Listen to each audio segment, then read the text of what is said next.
हे केतकी के पुष्प, मैं तुझे श्राप देता हूं, सारे देवताओं पर तू चढ़ेगा पर शंकर पर कभी नहीं चढ़ेगा। अगर एक केतकी का पुष्प शंकर पर चढ़ गया तो 1000 गौ हत्या के बराबर दोष लग जाता है महाराज। इसलिए केतकी का फूल सारे देवताओं पर चढ़ता है पर शंकर पर भूल से नहीं चढ़ता, कभी भी केतकी का पुष्प नहीं चढ़ेगा। मैं तुझे श्राप देता हूं कि तू मुझ पर कभी नहीं चढ़ सकता। 1000 गौ हत्या के बराबर दोष है केतकी का फूल अगर शिव पर चढ़ जाए। ब्रह्मा जी बोले आकाशवाणी झूठी है, ना मानो तो आप गौ माता से पूछ लो। बोलो गौ माता, क्या भगवान ब्रह्मा को भगवान शंकर का सिर मिल गया? बोलो आप। गौ माता बोली हाँ, सिर मिल गया ब्रह्मा जी को भगवान शंकर का। फिर आकाशवाणी हो गई है गौ माता झूठ बोल रही है।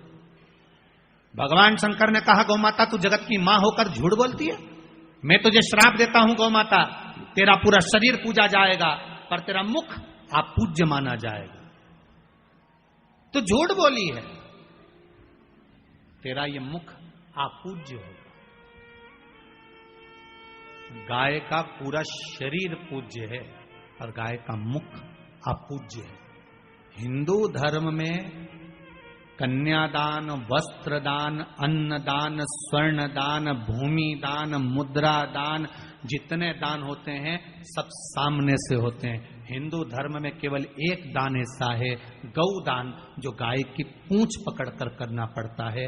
गाय के आगे से कभी गौदान नहीं होता। जो गाय के आगे खड़े होकर गौदान करता है उसका गौदान निष्फल माना गया।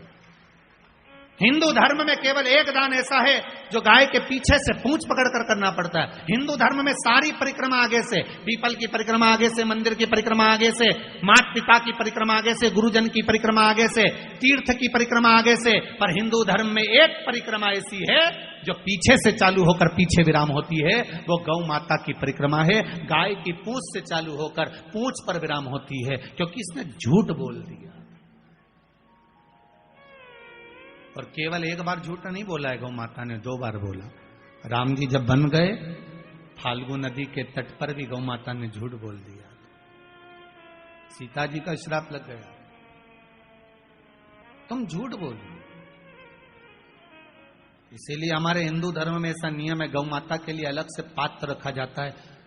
पहले अगर आप लोग राजस्थान साइड में कभी गए होंगे, मारवाड़ में कभी गए होंगे, तो आप लोगों ने ध्यान दिया होगा, घर के बाहर पत्थर का इतना बड़ा कुंडा रखा रहता था। उस कुंडे में भोजन ले जाके डालते थे, गाय उसे खाती थी। घर के पात्र को झूठा नहीं करने देते,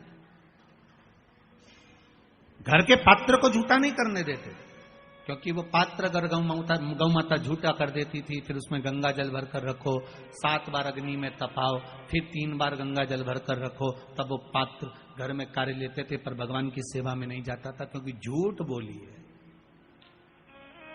झूठ बोला है।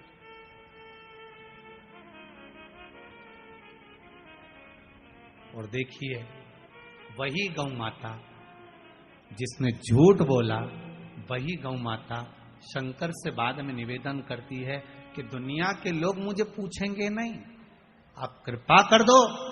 शंकर भगवान ने कहा तू क्यों चिंता करती है गौ माता, भले तू झूठ बोल ली पर मैं शिव हूं, मेरे को लोग ओघड़ी कहते हैं, चिंता मत कर, मेरा एक जन्म तेरे गर्भ से होगा।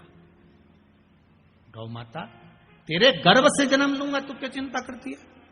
और आप सबने कथा सुनी होगी, गौ माता जब अपने पुत्र मनोरथ को दूध पिला रही थी, गाय जब अपने बेटे मनोरथ को दूध पिला रही थी, तो कामधेनु गाय जब दूध पिला रही अपने पुत्र मनोरथ को, तो वो दूध का फेन उड़ गया था, उड़कर वो शंकर भगवान के ऊपर चले गया था।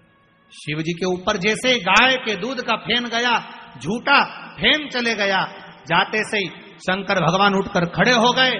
गौ माता को लगा कि भोलेनाथ मेरे पुत्र को मार देंगे। शंकर जी ने इशारा करा, गौ माता ने मुख को खोला और तेज श्वास ली, श्वास लेते से ही शंकर भगवान को गाय निगल गई।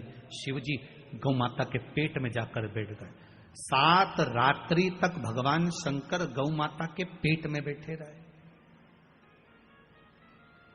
अब जरा ध्यान दीजिएगा, जिस गौ माता के पेट में शिव बैठे हैं, उस गौ माता के पेट में आप लोग जो भोजन पॉलीथीन में डालकर बाहर पटक देते हो, गाय वो खा जाती है और वो पॉलीथीन गाय के पेट में जाती है, वो कैंसर बना देती है। जरा विचार करिए गौ माता को कितना कष्ट होता हो, कितना। तो 7 रात्रि तक भोलेनाथ माता गौ माता के उदर में बैठे रहे, पेट में बैठे रहे। जब गाय के पेट में मेरा भोलेनाथ बैठा रहा, हाहाकार मच गया, शिव कहां गए ढूंढने के लिए प्रयास करा गया, अथक प्रयास माता पार्वती जी ने करा। तब मालूम पड़ा कि गौ माता निगल गई शिव जी को। तब गौ माता से प्रार्थना करी गई और गाय से प्रार्थना कर कर गौ माता के उदर से भगवान शंकर को प्रकट करा गया। गौ माता ने कहा मेरा पुत्र नंदी बनकर आप प्रकट हो, और शिव जी नंदी ध्वज बनकर प्रकट होते हैं, स्वयं नंदीश्वर बनकर। कोई साधारण है? गौ माता पूज्य बना दिया वापिस मेरे शिव, वापिस पूज्य बना दिया। शंकर है ही ऐसा। मेरा श्री शिवाय नमस्तुभ्यं।